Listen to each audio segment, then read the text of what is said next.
क्या नितिन गडकरी का बीजेपी ने टिकट काट दिया? नितिन गडकरी को उद्धव ठाकरे ने क्या ऑफर दे डाला?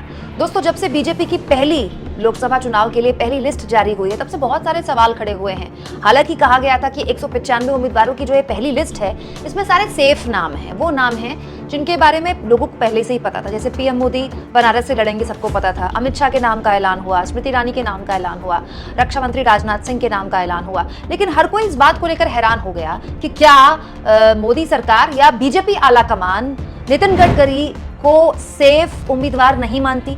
क्योंकि आप देखिए ना, इस लिस्ट में अगर बड़े बड़े स्टार जो बीजेपी के नेता हैं उनके नामों का ऐलान हो ही रहा था, तो क्या नितिन गडकरी नागपुर से चुनाव लड़ेंगे या नहीं लड़ेंगे, इसको लेकर इस पहली लिस्ट में कोई जानकारी नहीं होनी चाहिए थी?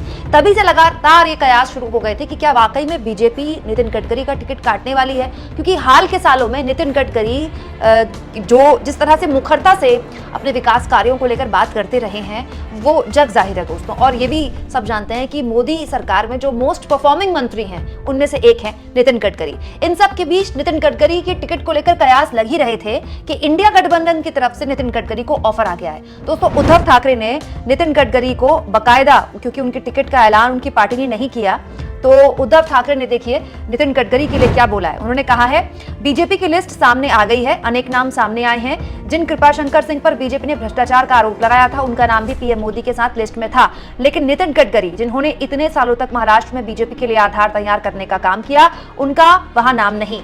इसके अलावा आगे नितिन गडकरी को सलाह देते हुए उद्धव ठाकरे कहते हैं, गडकरी जी बीजेपी छोड़ दीजिए, हम आपको महाविकास आघाड़ी से चुनाव जितवा कर लड़ाएंगे। गडकरी जी, उनको दिखाओ कि महाराष्ट्र क्या है। महाराष्ट्र कभी दिल्ली के आगे नहीं झुका है। हालांकि इस पूरे मुद्दे पर अब नितिन गडकरी क्या कहते हैं, किस तरह से जवाब देते हैं उद्धव ठाकरे को, यह देखना दिलचस्प होगा। लेकिन उद्धव ठाकरे के इस बयान से एक बार फिर से नितिन गडकरी को लेकर गाहे बगाहे दबी जुबान जो बातें कही जाती थी, वो बातें फिर सतह पर आ गई हैं। आप इस मुद्दे पर क्या सोचते हैं दोस्तों? कमेंट बॉक्स में जरूर लिखें और जितना हो सके चैनल को शेयर भी करें, सब्सक्राइब भी करें। और थैंक्स और ज्वाइन, ये दो ऑप्शन थे जिसके जरिए आर्थिक तौर पर भी आप चैनल के हाथ मजबूत कर सकते हैं।